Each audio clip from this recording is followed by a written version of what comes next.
안녕하세요. 한영숙 목사입니다. 오늘 본문은 사도행전 10장 34절부터 43절까지의 말씀입니다.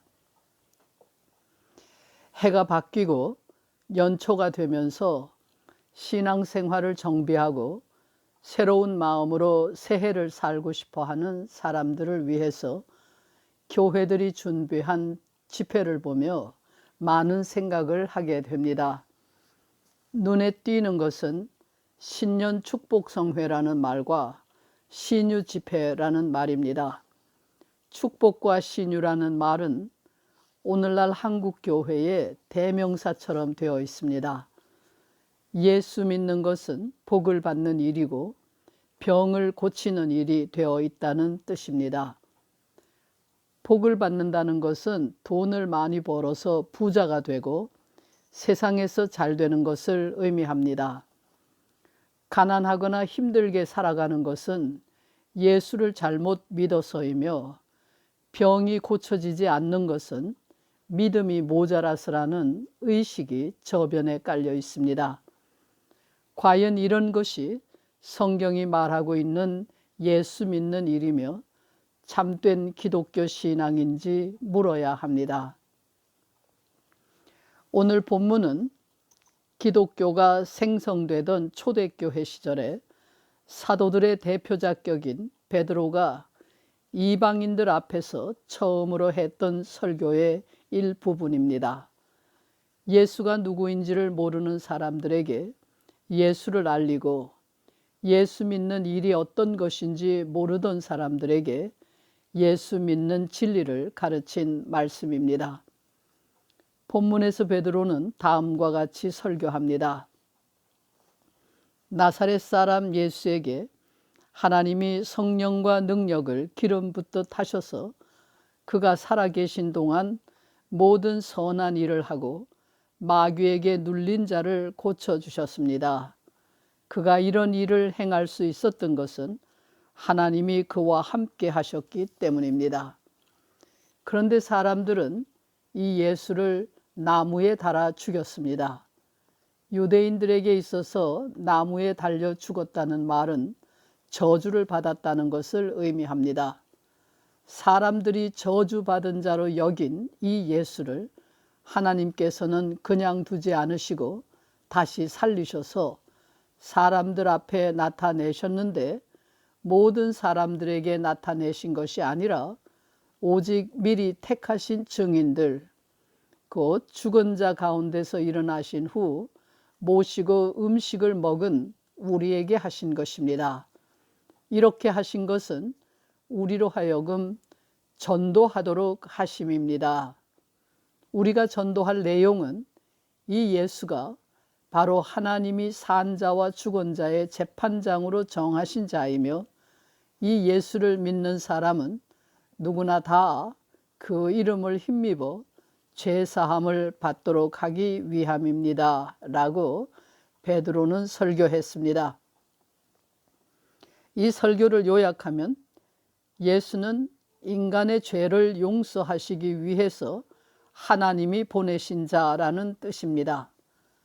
산자와 죽은 자의 재판장이라는 말과 죄사함을 받게 한다는 말은 같은 의미입니다. 재판장이 하는 일은 인간의 죄를 심판하는 것입니다.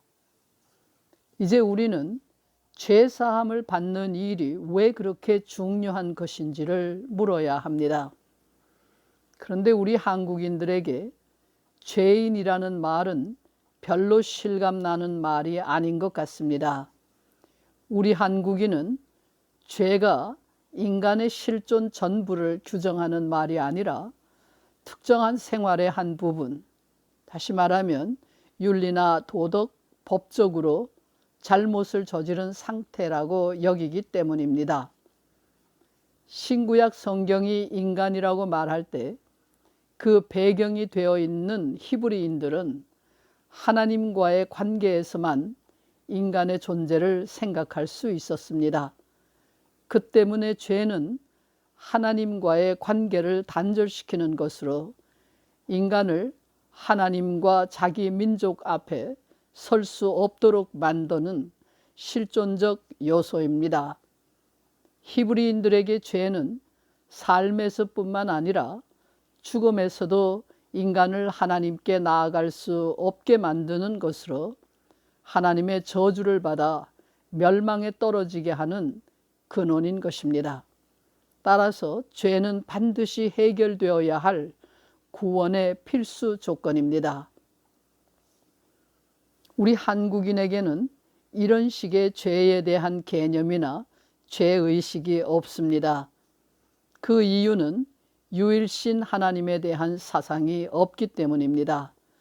그런 의미에서 한국인들에게 있어서 성경이 말하는 죄와 비슷한 개념은 한이 아닌가 생각합니다. 다시 말하면 죄인이 된다는 것은 한 맺힌 사람이 되는 것이라고 말할 수 있다는 뜻입니다. 한은 다분히 인격적인 요소를 지니고 있습니다. 한은 자손에게 대를 물려 전달되기도 하고 한이 어떤 사람에게 씌워지기도 합니다. 이런 점에서 한은 성경이 말하는 죄의 속성과 유사합니다. 그런 의미에서 우리 한국인에게 죄 사함을 받는다는 말은 한이 풀린다는 말이 될 수 있습니다. 죄 사함을 받는다는 말을 한의 굴레에서 벗어난다든가 한이 극복된다 혹은 한 맺힌 원귀에서 놓여난다, 한의 올가미에서 풀려난다고 표현할 수 있습니다.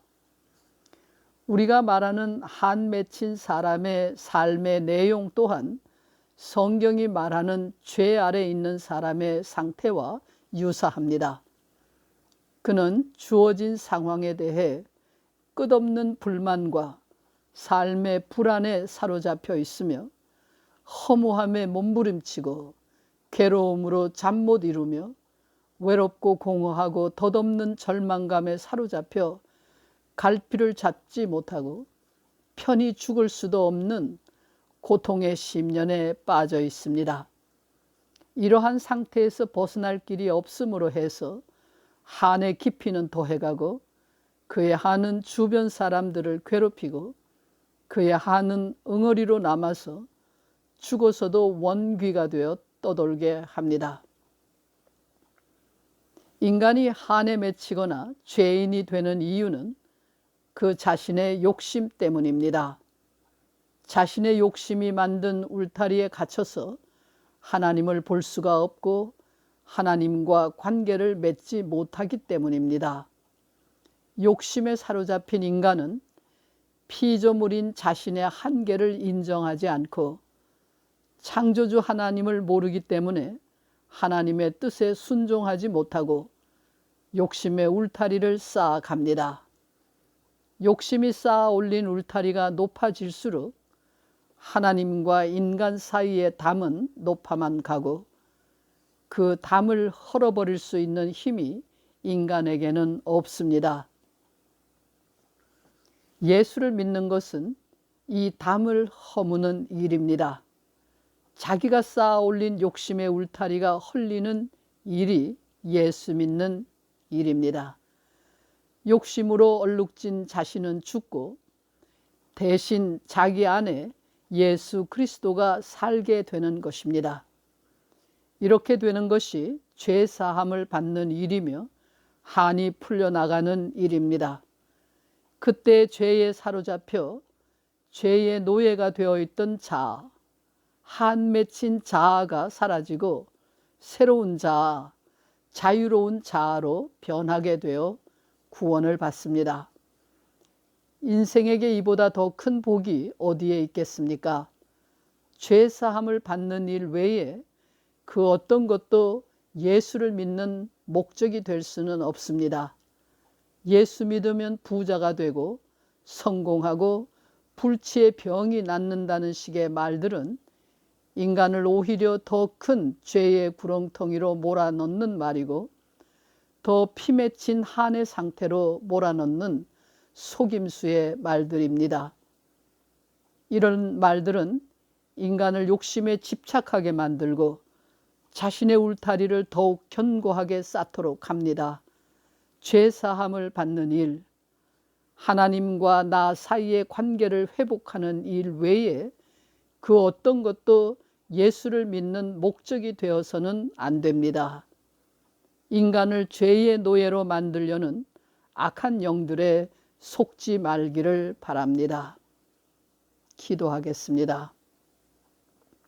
하나님, 욕심 덩어리인 저희에게 성령을 보내주셔서 하나님을 알고 하나님의 뜻에 순종할 수 있는 예수의 사람들이 되게 해 주시옵소서.